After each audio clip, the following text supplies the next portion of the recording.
Alright, good day mga kamoto audience. Welcome back to our YouTube channel. Mga kamots, nandito tayo ngayon sa Honda Prestige Corridor. Sisilipin natin yung bagong Honda Beat FI version 3 mga kamots. Nakita ko meron silang stock sa loob. I think dalawa yata yun. So silipin natin yung bagong Honda Beat FI version 3, kung ano yung itsura niya sa personal. And then kung magkano siya, and then yung mga specs na rin niya, yung mga ilang specs na rin niya is detail ko na rin sa inyo mga kamots. So pasukin na natin yung Honda Prestige, then pakita ko sa inyo yung bagong Honda Beat FI version 3 2023. Let's go!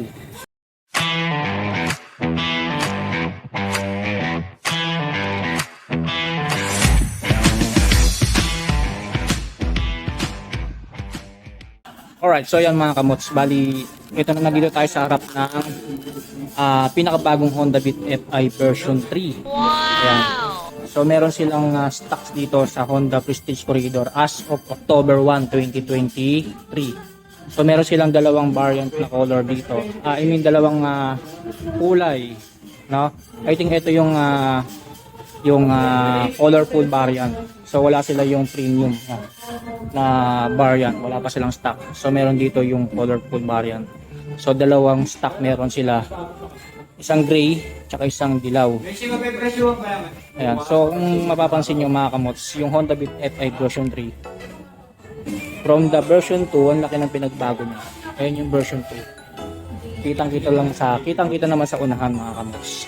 Yung headlight niya medyo naging slick siya. Slick yung design ng headlight niya. And then yung signal light niya, ganun pa din. May pahaba pa rin dito. Pero I think mas maikli naman to kaysa dun sa version 2. Ayan, medyo pinaikli dito. Tapos yung headlight, pinahaba naman. Ginawang slick pero mahaba siya. So ang kagandaan dito sa Honda Beat FI version 3 mga kamots, yung headlight niya is LED. Ito, yung signal lights niya is peanut bulb pa rin. Ayan, dalawa. Then kung mapapansin nyo mga kamots, dito sa mags niya, ang laki rin ang pinagbago. Sa version 2 is yung ganda ng design niya. Ito. So ito, bago na yung design niya. Parang pa U-shape na yung mags niya. Pero mas maganda yung I think mas maganda yung kulay color gold yung mags, yung premium, no? Pero kayo, nasa inyo naman yan kung ano ba yung preferred nyo. Ayan. So overall mga kamots, sa design malaki talaga yung pinagkaiba ng version 2 tsaka sa version 3, lalo na sa forma ng panggilid. Ayan. So dito kasi sa panggilid mga kamots, iba na yung design ng CVT niya, matte na parehas. Ayan. Yung crankcase, yung sa crankcase kasi ng version 2 is parang medyo glossy type siya. Ito talagang matte type siya. And then sa air filter naman mga kamots, doon sa version 2 is pa-triangle. Ito medyo nag-iba yung design niya. Pero same, dito pa rin yung air filter niya, yung monoshock niya. Then sa speedometer gear naman mga kamots, malaki rin ang pinagbago.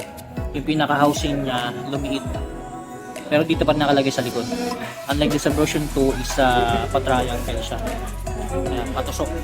Ito parang kagaya sa Honda Click, pinaliit yung cover niya. Ayan. So again, dito pa rin yung gear oil, drain, tsaka refill. Ayan, dito pa rin. Then itong Honda Beat FI version 3 mga kamos, same lang sa Honda Beat FI version 2. Naka disc brake yung harap, and then naka drum brake naman sa likod. So pagdating naman sa sa tires mga kamots, same pa rin ng brand yung ginamit ni Honda doon sa version 2. Federal brand pa rin. Ang size nito is sa unahan ng size nito mga kamots is 80 by 19 by 40. Same sa version 2. Ayan. Then sa likod naman mga kamots, 90 by 90 by 40. Ayan. So same na same pa rin sa version 2. Ayan. So sa footboard naman niya mga kamots, ang laki din na pinagbago. Ayan. So sa version 2, dito yung lagayan ng battery. Ayan, dito sa space niya. Pero ngayon sa version 3, dito na sa may gitna na, bandang gitna na yung battery niya. And then, I like the design dito, mga kamos, dito sa malapit sa footboard niya, yung parang medyo cross-cut na yan. Ayan, yung design na yan. Then, yung taillight niya, same lang din sa, sa version 2, mga kamos. Patusok din to. Ayan. Then, yung may konting lang, pagbabago lang pagdating dito. Ayan. Kasi doon sa version 2, sa ganito. Ayan, ganyan ang design niya. Tapos pagdating sa version 3, para may cross-cut din, kagaya din sa may malapit sa football. And then, nakaganda pa dito, mga kamos, meron siyang ilaw para sa plaka. Ayan. Sa version 2 kasi wala. Ayan. So ito meron na. Dagdag visibility sa plaka natin. So pagdating naman sa tambucho, mga kamots, ang laki rin ng pinagbago na sa tambucho. No? Yung sa version 2 kasi, yung pinaka-tip niya is nakalubog. Ito parang medyo naka-stick. Ayan. Naka-usli siya. Then sa heat guard, ito parang may carbon finish na design siya. Pero hindi yan talaga carbon. Design lang yan, mga kamots. Ayan. Ang laki din ang pinagbago niya. Yung sa design ng pan cover. Ayan. So hindi ko lang masyado mapakita sa inyo kasi nasa gilid. Ayan. Then sa grab bar naman, mga kamots, napaka-premium din ang grab bar niya. Nagtutugma yung design dito. Ayan.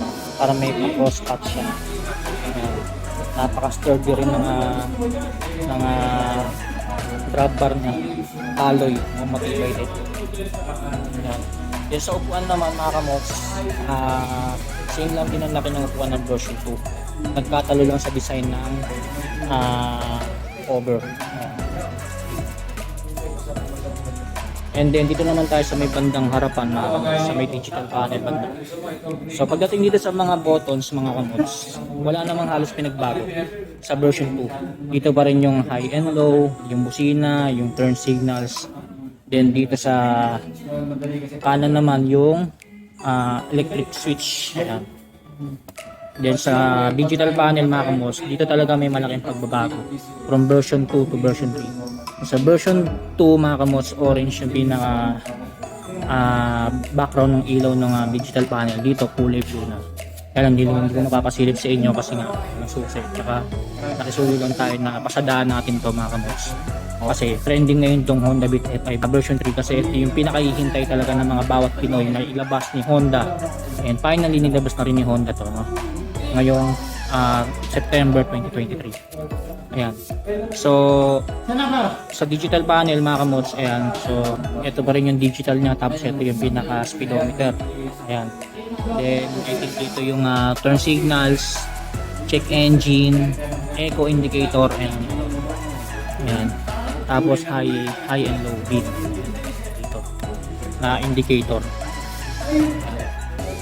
Then pagdating naman sa hand grip, same pa rin naman sa version 2. Ayan, brake ganun pa rin. Silver pa rin yung kulay niya. Pero ang pinagkaiba, mga kamots, yung park brake dito, yung handbrake. Doon sa version 2 kasi sa medyo maikli. Ayan. Tapos kulay metal pa siya, kulay silver. Ayan. E pagdating dito sa version 3, medyo mahaba na siya. Then nag-iba na yung design. Parang kagana sa Honda Click version 3. Ayan. Itong bagong Honda Beat F5 version 3, mga kamots, iba na yung susian niya. Ayan. Iba na yung pinakasusian niya, mga kamots. Doon sa version 2 is naka-key shutter lang siya. Ayan. Ngayon, sa version 3, mga kamots, bukod sa naka-key shutter na siya, pwede mo pa siyang i-open. Pwede mo pang i-open yung upuan mo rito. Ayan. So, meron siyang switch dito, pitutan. So, less hassle na, mga kamots, kasi ito, hindi niya to, yung upuan niya, yung underseat compartment niya, dito naman nabubuksan, hindi na rito. Sa version 2 kasi dito pa eh. So, sa version 3 dito na. So, pipindutin mo na lang yan. Bubukas na tong upuan. Kagandahan pa dito, mga kamots, meron siyang built-in na charger. Ayan. So tamang-tama to sa mga nagde-delivery rider mga kamots. I think tatangkalikan to ng mga nagde-delivery rider dahil swak na swak to sa budget, and then napaka convenient para sa kanila kasi nga lalong-lalo na cellphone ang ginagamit nila sa hanap buhay. So ito, meron na tong built-in na charger. So lalagyan mo na lang siya ng adapter para makapag-charge ka. Ayan. So kagandahan pa nito, hindi siya naka-expose. Hindi siya yung nakalabas kasi meron siyang takip. So pipindutin mo lang yan. And then ayan na.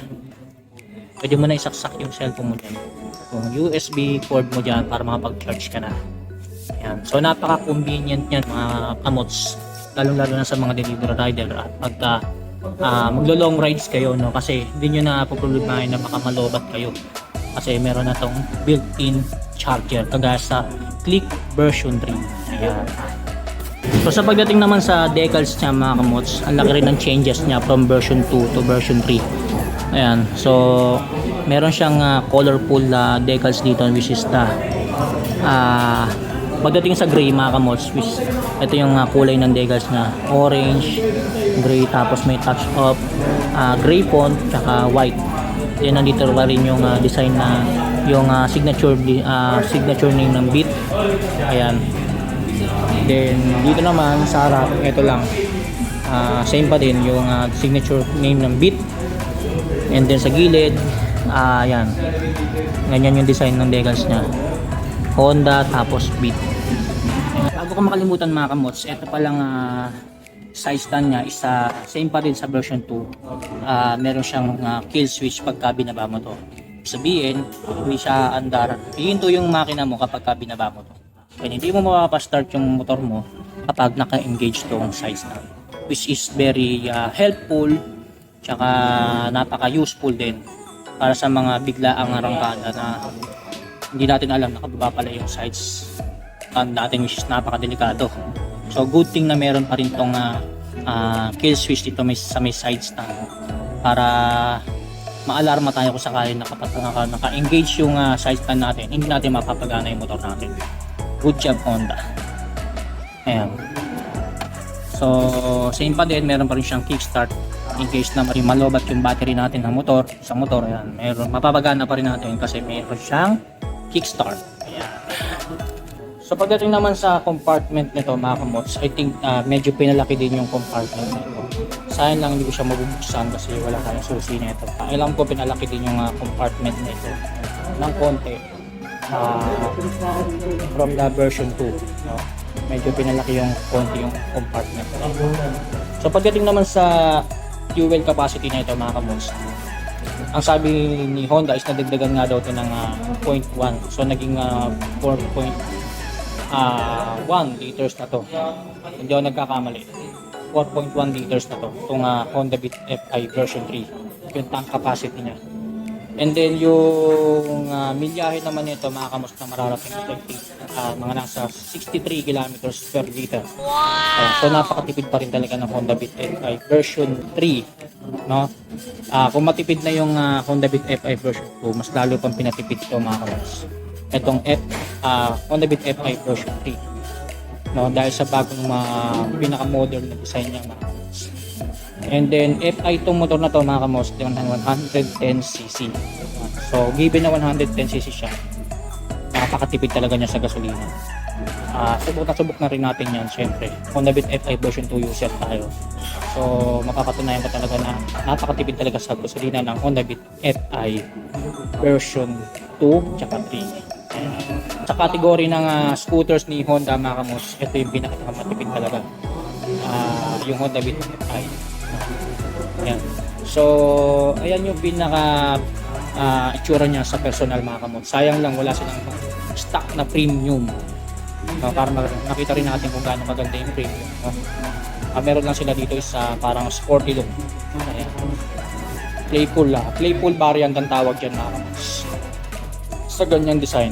Pag sinakyan naman natin siya mga kamots, ayan, napaka stable pa rin ng natin ang riding position natin. Then pag naka side stand, center stand tayo, ayan, flat toe pa rin naman tayo kagaya din sa version 2. Ayan. So So sa mga nagtatanong naman mga kamots, yung design ng frame nito, yung usap-usapan mga kamots, yung design ng frame nitong Honda Beat FI version 3 is kung nakaisap ba siya. So marami kasing lumalabas na speculation bago ilabas ni Honda tong Honda Beat FI version 3 na yung pinaka frame daw niya or yung chassis frame daw niya is marupok, which is the ISAP mga kamots, no? Enhanced Smart Architecture Frame. So medyo ano daw yun, hindi siya matibay. So wag kayong mag-alala mga kamots kasi hindi daw yun ang ginamit ni Honda dito sa Honda Beat FI version 3. Kung ano yung frame chassis ng Honda Beat FI version 2, yun din yung ginamit dito sa version 3. So, sa mga nangangamba dyan na baka maputol yung mga frame ng Honda Beat FI version 3, so worries no more na kayo mga kamots kasi hindi naman daw ISAP ang ginamit dito sa Honda Beat FI version 3 na bago. Ayan. Ito nga palang playful variant mga kamos na Honda Beat FI version 3 is a standard version lang po. Wala siya yung idling stop system dito. Unlike sa version 2 na merong ISS na variant. Naka-combi brake naman. Ayun yan. Tama, hindi rin siya naka-combi brake mga kamots. I'm not sure lang dun sa